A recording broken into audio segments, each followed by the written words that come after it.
O que se faz quando uma região inteira do seu país está completamente isolada? Como desenvolver aquela região rica em território, mas carente de oportunidades e infraestrutura?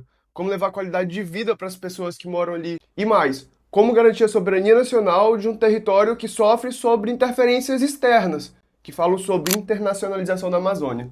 É esse o contexto que envolve o aspecto da Zona Franca de Manaus e o que a gente vai ver nesse vídeo. Vamos embora. A Zona Franca de Manaus, ela é um ponto estratégico no meio da Amazônia. Ela foi uma política pública que justamente nasceu com a ideia de trazer um incentivo fiscal, um corte de impostos, para que empresas viessem e para que empresas nascessem aqui também, trazendo um consequente desenvolvimento para a região. Com a Zona Franca de Manaus, logo vieram empresas, que automaticamente gerou emprego, que logo essas pessoas precisavam de moradia, que também já teve todo um setor imobiliário ali. Logo precisa de supermercados, precisa de hospital, logo vem as faculdades, logo vem uma fundação Matias MacLean, por exemplo, que é uma escola de ensino médio que nasceu justamente dos incentivos da Zona Franca lá no distrito, que traz uma qualificação profissional e educacional para os estudantes lá e que certamente, se não tivesse Zona Franca, aquela escola não existiria. E é uma escola de excelência na nossa região. E tudo isso trouxe um desenvolvimento que fez Manaus sair de cerca de 200 mil habitantes para cerca de 2 milhões hoje. Mas toda essa história nasce lá em 1951, através do deputado Aurélio Viana.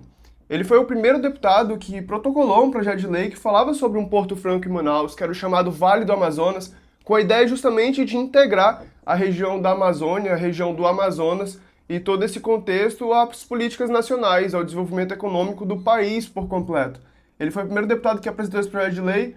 No entanto, em 1954, era Getúlio Vargas o presidente, e ele veio a falecer 3 anos depois, o que gerou uma crise no país, uma incerteza, um clima muito de instabilidade, e fez esse projeto ficar parado. Até que alguns anos depois, em 1957, o deputado Francisco Pereira, dessa vez um deputado do Amazonas, apresentou novamente um novo projeto de lei. Dessa vez o presidente era JK, Juscelino Kubitschek, que acatou a ideia e protocolou, oficialmente, dado o marco inicial da Zona Franca de Manaus. No entanto, essa ideia inicial não falava sobre grandes incentivos, o que fez poucas empresas virem. Era mais como um porto mesmo, um porto comercial que facilitava a logística, mas não necessariamente tinha produção na nossa região nesse período. Foi criado o BASA, que hoje nós chamamos de Banco da Amazônia.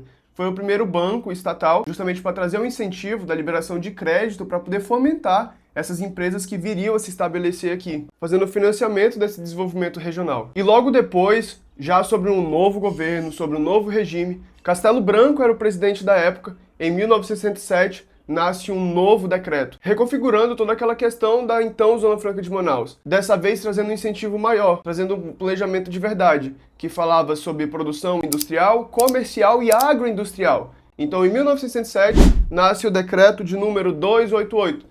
Esse decreto estabelece o que mais ou menos se tornaria ser o que é hoje a Zona Franca de Manaus.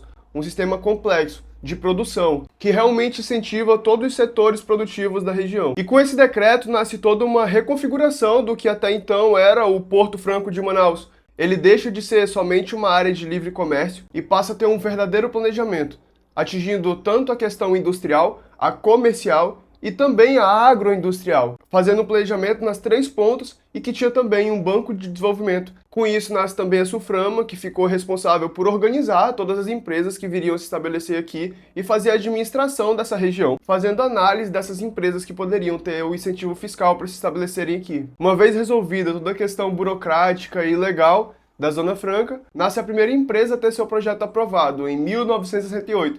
Antes mesmo de toda a questão de infraestrutura e disponibilidade dos lotes que a região ia poder fornecer às empresas, essa empresa foi a Beta, uma empresa que produzia relógios e semijoias. Beta foi a primeira empresa a realmente trabalhar nos moldes da Zona Franca. E em 1972, a primeira empresa que teve um lote disponibilizado pela Suframa e a Zona Franca foi a Companhia Industrial Amazonense, a CIA, que fazia alguns processos trabalhando com metal, fazendo ligas de aço, trabalhava principalmente com estanho. E logo após isso veio o boom.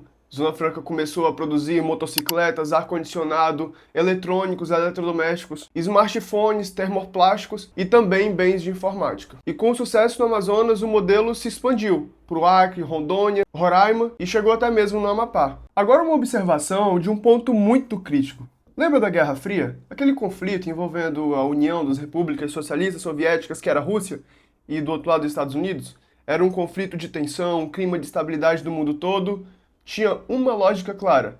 O ambiente que circulava era: se tem algum território que é vazio, vulnerável, que não tem pessoas, que não tem economia naquela região, logo ele se encontra vazio e disposto a ter domínio de qualquer outra nação. É aí que vem o discurso da internacionalização da Amazônia. Se o território é vazio, logo ele pode ser ocupado por qualquer outro país. E logo se tinha a preocupação do Brasil em ocupar essa região através dessa política pública e justamente garantir a soberania da Amazônia no Estado brasileiro. Agora, eu não sei se as pessoas omitem, não contam sobre esse fato quando costumam falar sobre Zona Franca de Manaus, só por não ligar mesmo ou se é por desconhecer a história e não ligar para o desenvolvimento que fez a Zona Franca chegar até aqui e o porquê que ela nasceu. Volta e meia, o modelo da Zona Franca de Manaus sofre muitas críticas e críticas duras e severas, que alegam que ela impede o livre comércio e que ela é uma economia artificial no meio do nada.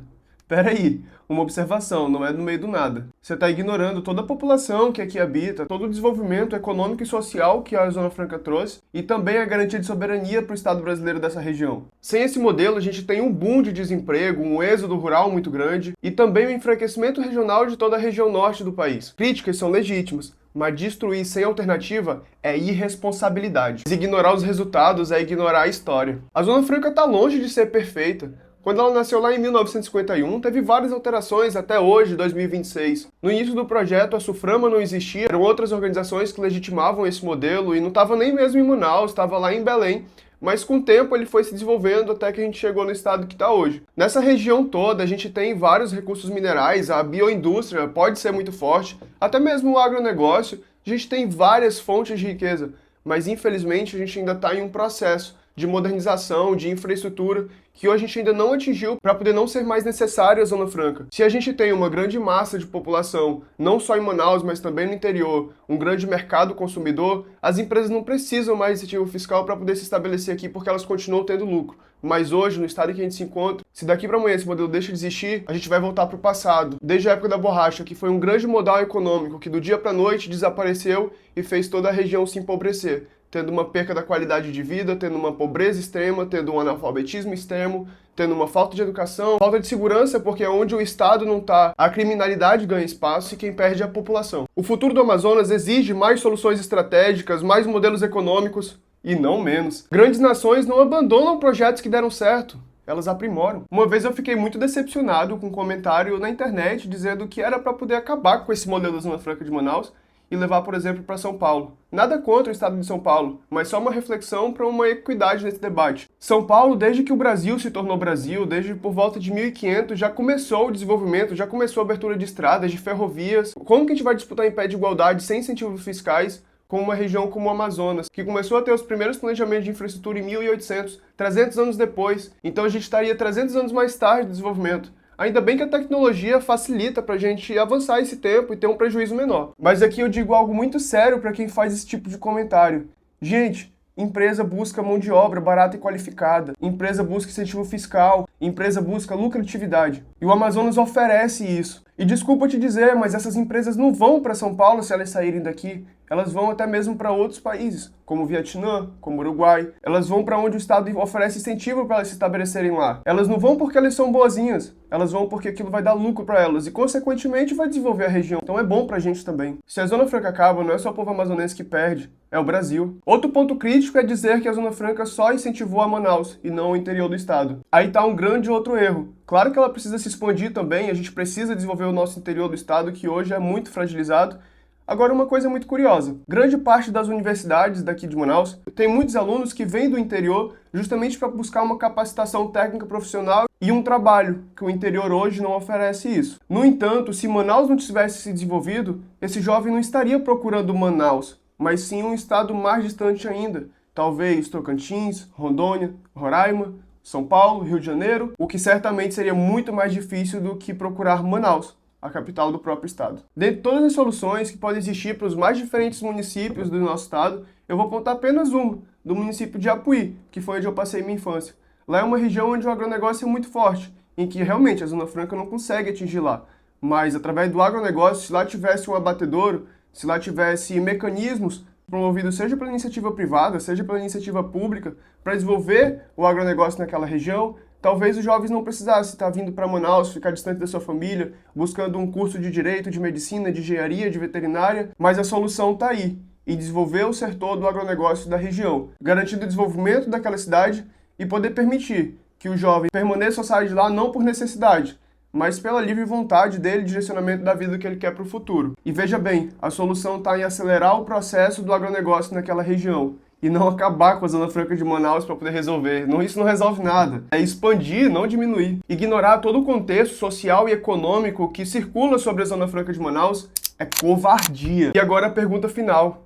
Se aqui tem corte de impostos, não é justamente porque tem produção? Gente do céu, se não tivesse produção, se não tivesse uma economia circulando aqui, não ia ter corte de impostos. De novo, eu repito, quem perderia sem esse modelo econômico seria o Brasil. Existe algo chamado PPB, Processo Produtivo Básico, e as empresas que estão instaladas na Zona Franca de Manaus, elas são obrigadas a seguir esse procedimento. Manaus não é mais só um ponto logístico, onde um produto chega e sai com corte de impostos somente para Porto. Através desse PPB, Processo Produtivo Básico, as empresas são obrigadas a fazer o mínimo daquele produto, fabricar ele aqui na nossa região, garantindo que o modelo industrial mais profundo seja feito aqui no estado do Amazonas. E se em algum momento falarem para você, assim como já falaram para mim, que a Zona Franca de Manaus é ruim, só peça para essa pessoa analisar os dados de IDH, diminuição de mortalidade infantil aqui na região do Amazonas, aumento da segurança, dos índices de saúde, diminuição do analfabetismo, índice de emprego, de renda, de moradia. Todos os índices estouraram após o implemento da Zona Franca. São milhares de pessoas que são beneficiadas através disso. Não se pode ignorar essa realidade nessa discussão. E se mesmo assim continuar insistindo nisso, primeiro que essa pessoa não deve ser aqui da região do Amazonas para estar falando algo que desconhece e que nem viveu. E outra que ela vai estar falando mais sobre a estupidez dela do que qualquer outra coisa.